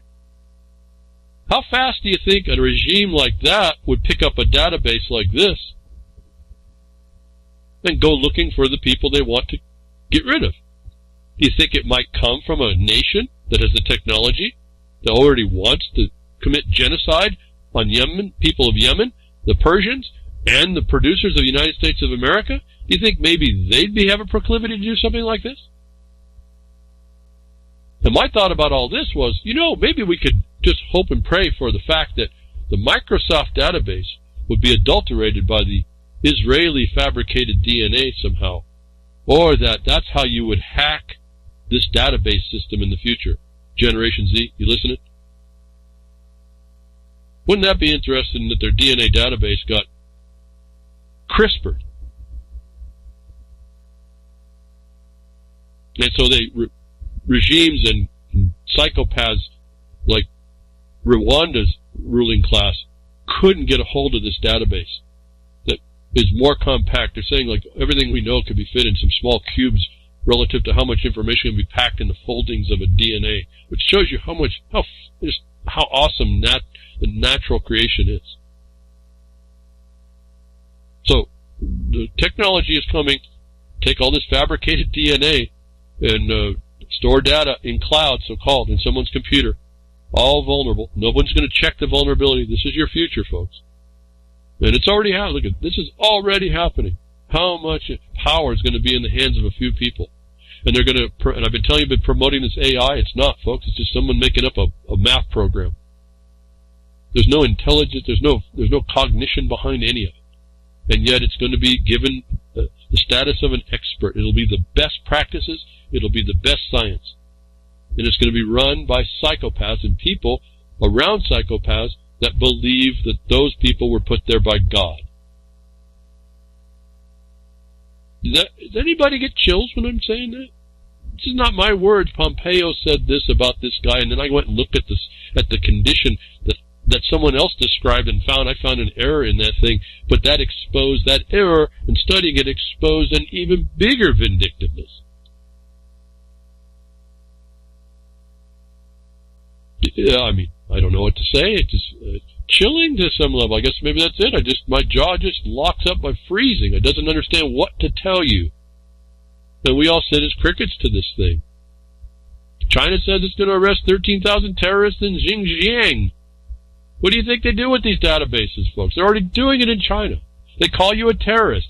Those of you sovereign citizens out there, folks, anybody who does any court filing that sounds anything off, any resistance you have at all, you'd be called a terrorist? What, an enemy combatant? In what law? Well, the Patriot Act. Which law was that? It's the first law, one of the three laws the FBI will use against the state of Oregon, the institutions that take on the state of Oregon law to try and make an alternative banking system. Am I tying it back around, Frumpy? Did I come all the way around? It only took me an hour and a half. See how this works, folks? It's all right there for us to read. And there's more, folks. I can't even tell you. Like I said, this Pompeo thing just shut me down. There's so much more I don't get so locked up with on these stories, like the so-called terrorists in Xinjiang and how they're dealing with them. It's coming to a DNA storage system near you. And remember, the people that run that are the types that would agree that a man in an office is put there by God, who turns around and causes genocide, who's agreeable to that and to build it up, and then has all the minions to enforce it. Remember, Microsoft said that it'll give all of its technology to the military. How am I doing, Solomon? Hope you're doing all right. You know, I say that, not to Solomon, I say that about the military all the time. I just say, you people must think I'm nuts. I just must be some focused idiot. But there it is, folks, to see. You can try and change my mind. It's everywhere. And again, it's not unqualified everywhere. It's categories, it's probabilitized, it's sitting in some proof. There's a proof I can provide for about anything that I say. about any place. I don't know if I ever, no, there's so much to think about, I just can't. I'm getting so backed up. I'm really getting refined. I'm finding out I just don't have the attention span, although my attention is 100%. The attention span to go off very far on all this stuff. I can't even hang on to a lot of it. I have to just hold on to the nubbins and then work my way back. Why? Because I have a foundation that allows me to work my way back. In other words, it's like telling the truth. I don't have to remember the truth. I just know it. It doesn't help many people, but I at least can do the thing for me. So here we have Rwanda would love to go after the Tutsis again with a DNA database that Microsoft's going to hand them as a tool to the military. China's already calling people terrorists. 13,000 of them, folks, on somebody's whim, apparently. Somebody's too smart to be a cop. Someone who's paranoid in the government because someone doesn't like the way they're being mistreated, so they're going to come down harder with the jackboot, has now databases to identify you out, and there's nothing to stop the vulnerability. And I'm thinking even of a DNA database. Generation Z, you listening to CRISPR? You want to jump into that one? That would be a cool, interesting way to hack a database, wouldn't it? 2.3 million at risk of identity theft due to FEMA negligence. Talk about the military, talk about the databases, talk about information being available by the government itself, and here you are at risk, 2.3 million at risk of identity theft from FEMA due to these emergencies that you all think they're coming to help you. So if a military organization and national security can't keep control, if you didn't hear it out of the audit that the Pentagon failed, this for you in the future and your Chinese apps that are going to tell you all about you and your social credit in the United States or wherever, Britain or whatever, that I've been telling you, this data is vulnerable. There's no guarantee in any of these laws on how they're going to keep a vulnerability from it. Why? Because they can't. They can't do an impossibility in law. And yet they will blind themselves to this impossibility and put you at risk under the cover of, we're here to help you, we're from the government.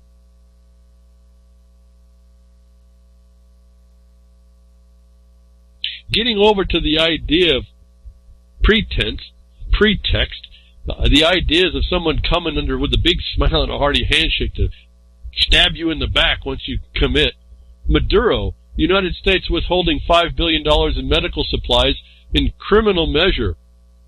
United States withholding $5 billion in medical supplies. Why would a country withhold $5 billion in medical supplies if it was coming with a smile and a benefice? Why do you do that to people? You're not hurting the government. You're hurting the people.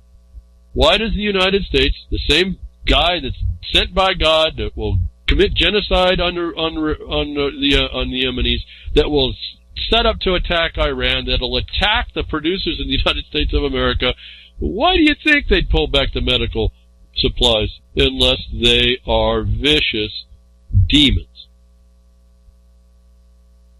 What pretense can you use now, given being the United States government, when you overtly withhold aid, and your whole purpose for that was a setup program to provide the aid? What kind of a nasty, nasty creature are you? Remember, if you're in international law, everybody recognizes this. Politics is different than business, is different than humanitarian, and I use the word human loosely, humanitarian aid. Even in international law, there's 5 jurisdictions of things you don't interfere with. Hospitals is one of them. Medical, science, museums, education. These are generally understood, but don't forget, the Kakistocracy in the United States, the one with the man sent by God to be put in that position, wiped that all out. They no longer believe in all that. They believe everybody is an enemy combatant because they have the divine right of kings, maybe even greater than the Pope here. Now, the Pope being silent on this, maybe they're getting their orders from there, but I don't have any thought about that more. The U.S. withholding $5 billion. What pretense can the United States use in the world anymore?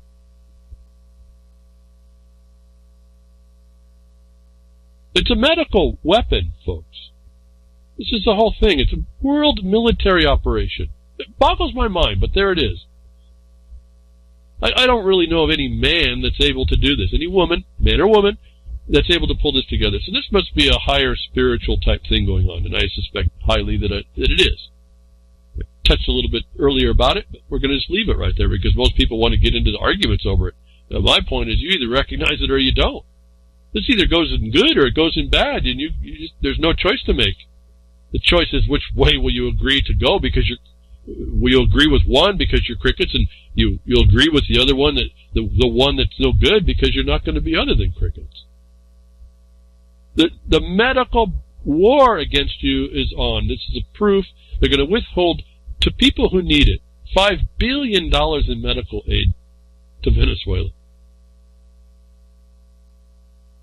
There's a big deal going on. Whoa, wait a minute. What is that? Oh, it's interestingly coincident with the supply of oil, isn't it?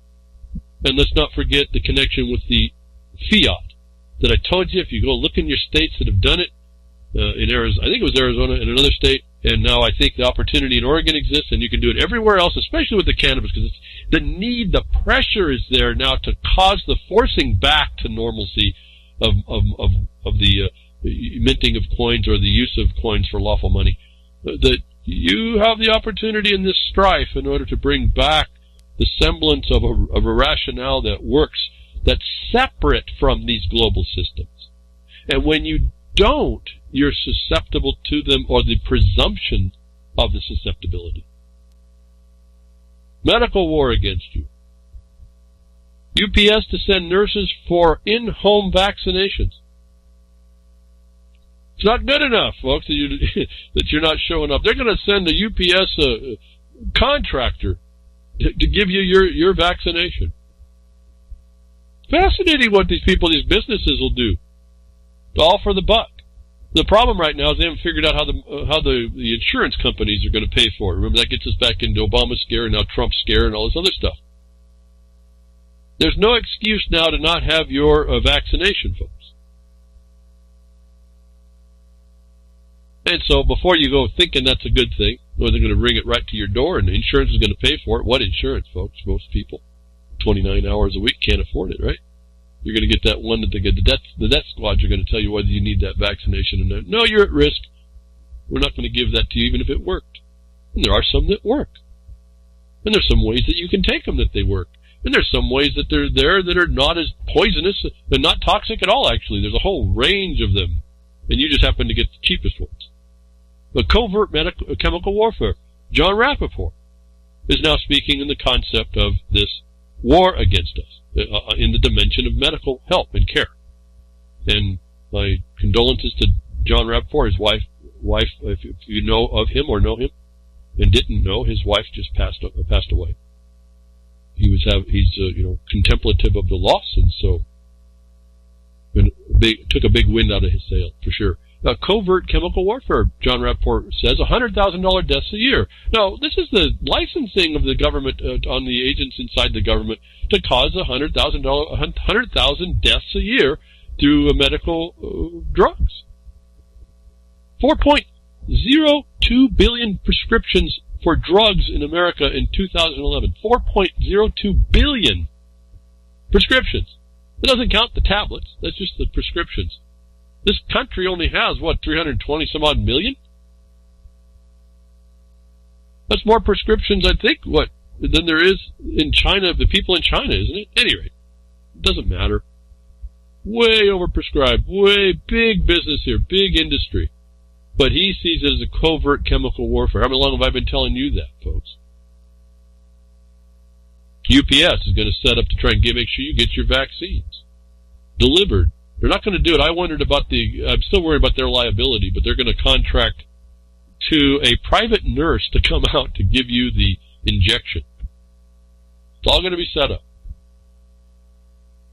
And so the covert chemical warfare, what about the implied biological warfare, folks, inside that? Remember, these pharmaceuticals are created by genetically modified organisms that create chemistry that they then put in your medicines and your food. It's said that those substances, are not GMO themselves. And I have to agree at the point of some of the chemistry that's made that are additives. However, there's this bio-integration that doesn't happen when they synthesize this stuff that I do have a sense, if I don't have a scientific proof for you, in my practice through this stuff and doing it all these years, there is a bio-integration with the substances that are natural. Won't get that out of any doctor, but doesn't matter. I'm making decisions for me, I'm not working on someone else's brain or the lack of it. Scientists, okay, so the genetic modification, all these causes what we would call these unintended consequences, all the stuff I talked about, the probably part of what you see in the data sheets for all these pharmaceuticals, the vaccines that say you got side effects. They won't test all that, they just say they exist. And then we get this coming out. Remember those genetically altered babies in China? Okay, you're going to go arrest 13,000 terrorists, and then they're also going to make some babies that they don't, hopefully they can make them so they're not sick in the future, and they're less terroristic. Scientists from around the world call for immediate halt to genetically altered children. My horror about this was they call for the immediate halt, but it's only a moratorium. I told you once the genie was out of the bottle on this, it would not stop. A moratorium means it's going to be giving them some cool down time, and then it's going to go on. And they're going to make their basic rules because they're terrified of what can be unleashed here. But these scientists come out from around the world to call for a halt. The genetically altered children as a moratorium should terrify you. Genetically modified people are on the way, folks. Again, this is one of those things. They got 5 different headings that they want to look at. The first 2, one of them is technical, and the other one is scientific, should terrorize you. It means that the scientific side has questions, and the application of that science, the technical side, has questions that are unanswered at this point, which is what you're already using in the pharmaceuticals and the additives in your food. They are telling us in this report, the scientists are saying we've got to halt the genetically altered children because our science and technology and gene technology on science and technological levels is not understood.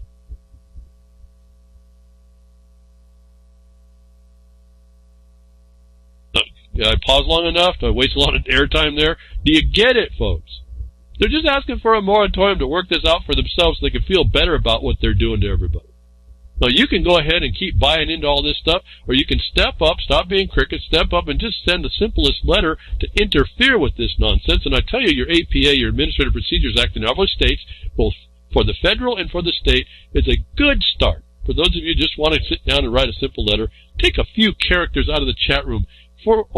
Take those characters and reorganize them just a little bit in a proper sentence on a subject matter you really want to see stopped or work towards stopping so that everybody can see that that's your subject matter. Maybe others can come to your aid and at least put your foundation down against something. Scientists find evidence that your brain can sense Earth's magnetic field. Well, that's kind of late in the game to find out what we might be doing with our technology, you think, and saying it's okay. What I'm speaking to now is not the capacity, because I think that's kind of known to anybody who's sensitive to themselves and responding to things in the world. I mean, I'll go a little bit esoteric. I don't know if anybody has ever felt this or they can identify it, but you talk about those power lines in the earth or those ley lines or these moving lines, powers in the earth. You can feel those if you're sensitive to it. You can look in the forest and watch where permanent ones are as you watch the forest grow. And if you didn't know that, I've done it the reverse, walked through one of these field areas and said, wow, there's something going on here. And look around me and all of a sudden notice, because I wasn't really paying attention, wow, there's an energy field in these areas going in these directions. They actually have a direction. So about that they find you can sense things in your brain, magnetic field. Okay, fine, that should have been, in a way, knowledge. But let's add a little more thing. If they are materials in the brain that are magnetically sensitive to fields, and electromagnetic fields are what can excite them, do you think you might have a problem when they start energizing fields around you, like from 5G? Or maybe even in your phones right now, or your wireless and all this other stuff? Do you think maybe those areas are getting a concentration or a diminution of energy and focusing it elsewhere? If you want to see that and you want to ruin a CRT because you don't know how to degauss it, you take an old CRT and get a ring magnet, or any magnet, and stick it up to the screen if you want to ruin it. you know how you're doing it, you can unpaint it. If you know how to degauss it right, you can unpaint it so that it goes back to normal if you haven't have too strong a magnet. But when you put a magnet, consider this a small piece of magnetite in your brain, nano size, it will form a field. It'll form a distortion in the field. You can kind of see the magnetic effect of beams on a normal TV screen. Don't do it to your TV screen. You'll ruin it unless you know what you're doing. But that'll show you that a piece of magnet will adjust beams of energy.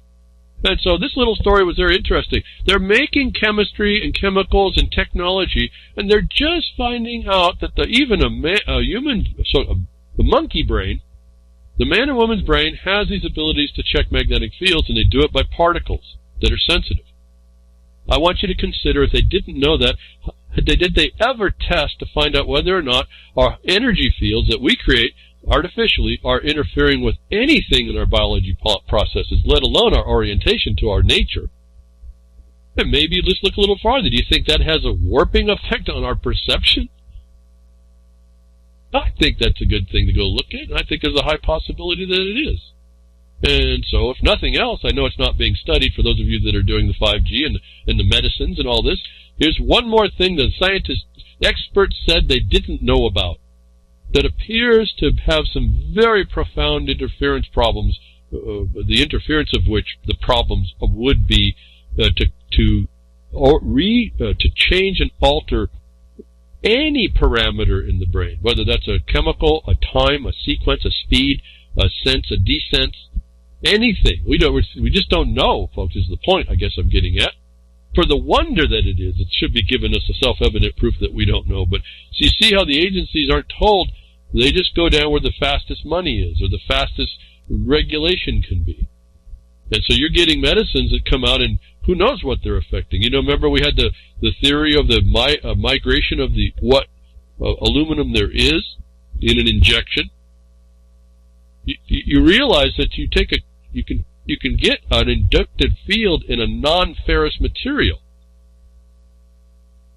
And so if these little pieces of magnetite are there, and they do that, what do you think an inductive field in a non-ferrous material would be in the brain? Is this effect we don't know about? They're just finding out this is there well, and some people who look left or right, if they look left they can see it, and they look right they can't.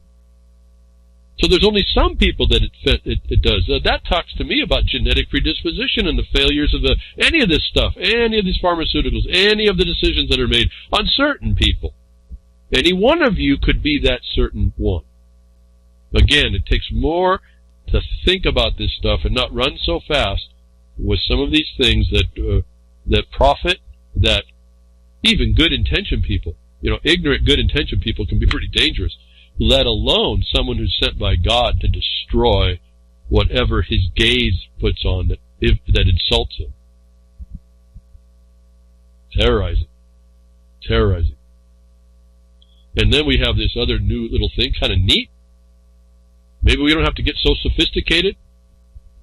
Science can do some things in the right way. Maybe we don't need things like genetically modified antibiotics that cause superbugs because nature's tougher.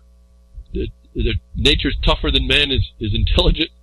How the healing power of Irish soil may help fight superbugs. Okay, so scientists didn't realize that we have a magnetic sense about us. I extrapolate that a little bit to say, well, if it can do that and those things are there, it's part of the system of things, whether we totally understand it. And there's other things that are being injected into us or we're taking in the body that can be that pass through the blood-brain barrier that can be either directly the similarity but difference in concentration and purpose, or artificially created to be interactive by those very same systems that our science doesn't even look at.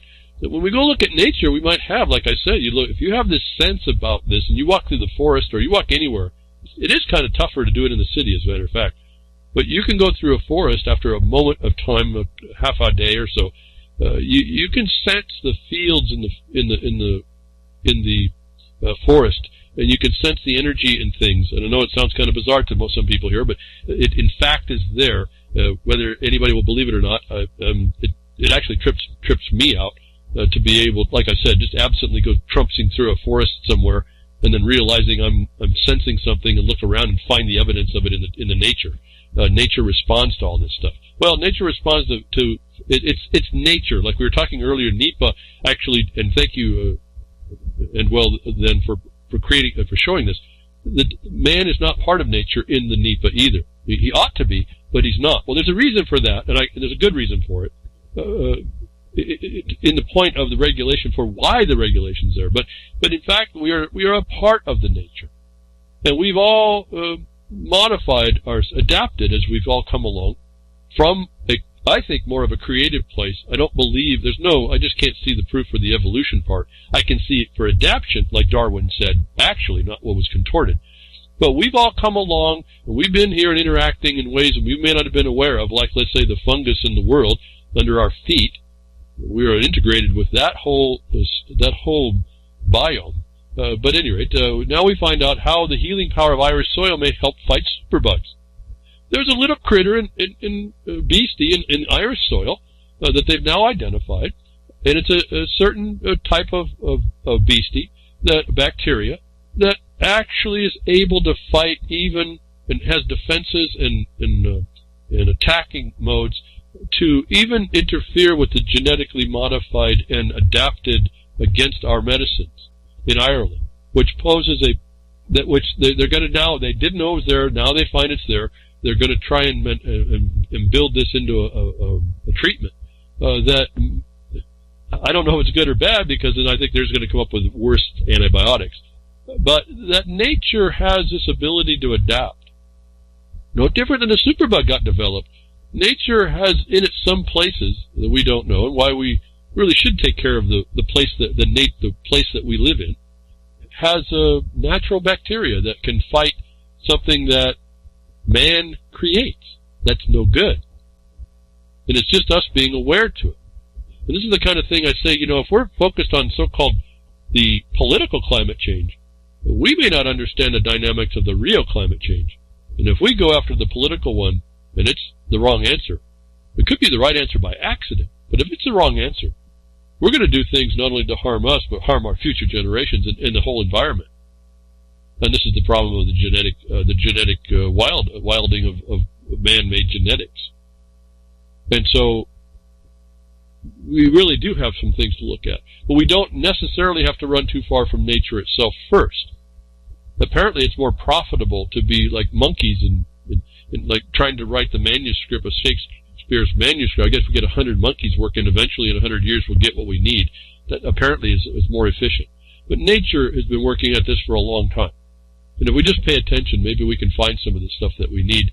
And apparently these are healthy soils that are actually part of a folk remedy in folk medicine. So it's understood in the people local to that area. Whether it's elsewhere, I don't know. That's not my point here. The point was that nature does still offer some help to us, even for as stupid as man will be, for as privateering and profiteering as it wants to be. Nature still has another thing to say. And so, going back to the fact of the military crime against us, the medical crime against us, that we see they're willing to withhold medical care if it'll get these Kakistocracy premiers what they want. We also see nations coming into the fold to help impose these problems. And this was a story that came up a couple weeks ago. No vaccine, no school in Italy. Not much different than California. See, this is all global. They push these vaccines. Again, we're back to the vaccine issue. They say no vaccine, no school. Well, what did we just say? We just found out that they're no good. We just found out Robert Kennedy was just up talking about how big pharma completely owns Congress, and then he came up last night in a Twitter thing. He talking about the condition where he says Merck lied about this vaccine. He deceived regulators and the public. There's no proof the vaccine solves cervical cancer. There's an indication the vaccine itself actually gives you cancer. And then he says, I'm saying it this way because I want Merck to sue me. But they won't. So Italy, now you listen to that, and Italy has said, you don't take these vaccines, you're not coming to school. We're not going to give you the benefit in education. And what was also Robert Kennedy talking about, but that other thing I talked to you about a long while back, about that Corvelva, and they were talking about there was 65 toxins in a vaccine with no antigen to do anything that helped. This is kind of what he's talking about here. This was, I think a GlaxoSmithKline, Imfrix, Hexa, 65 toxins are found. Vaccinegate, initial results of Imfrix, Hexa chemical compositions, and a country like Italy wants to make it mandatory for you to get these poisons. Can't be any different than in Italy, no doubt, where the Vatican is supposedly here with supposed to be, Christian-like. They want their people to be harmed. Has to be a war against people. Automated by UPS. In the United States of America. See, I'm going to hang that out there for y'all. See, this is coming to a freight carrier near you, contracting with the medical profession in order to inject people for $1. Vaccines are being shown now. Took a long time. The regulators are involved in it, and they continue to allow it. No different in my mind than the head of the top of the Kakistocracy. These people must believe that they are put there by God. And they're willing to commit genocide. And they're willing to harm people short of that. And they really don't care beyond that because they're justified. Doesn't sound much different than the Catholic Church either. And the abuse that they put out. And the same climate change that they want to support. And the same sustainable debt and obligation to centralized systems that they want. That if you don't start to voice this a lot better than just a complaint in the mechanisms that they've allowed to us, the future is going to be run by these that believe that the divine right of those in power. And their standards are not your standards. And at some point you're going to have nothing to be able to say against it at all. We still have a chance. But we're also out of practice. That's why you start with something simple, is what I ask you. Just find something that doesn't quite fit with you right. Stop complaining about it and start working against it. Now, it'll take a little while, but that's you learning the process and someone learning about what they have to learn about because it's gone off the rail because even the people in decisions don't quite understand this dynamic. And yet it's as answerable as I've been explaining. And some things take a little more complicated approach, and some not. And that all depends on what your awareness is to a certain thing. And again, how can we not be shocked when the people around the head of the Kakistocracy believe that God dropped someone into a political office? When they commingle politics and things, religion, that means no difference, but then it's also incorrect in the spiritual plane. That's the serious one. Thank you for tuning in today. I hope something I said give you something to think about, give you something to respond to, give something to do, folks. Don't just sit around. Don't just chat. Just write the right things. Grimner, thank you for what you do at reallibertymedia.com. Thank you, Jules, UCY.TVs are still streaming that syndication there. And anybody else who's doing the post-production and things on your YouTubes, definitely appreciate all that. And shares and likes. I don't get any of those, but I understand they're important. Apparently they're not. I'll be with you next week. Tech diffs or nature will.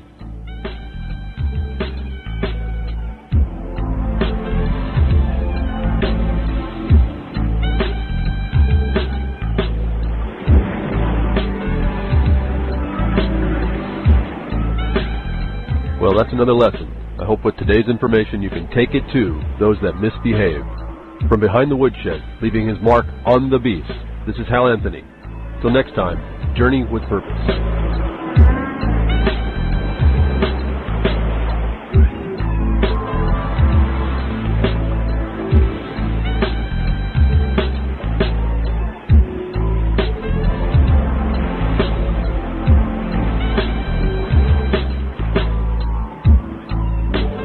Well, that's what opening up a can of whoop-ass feels like.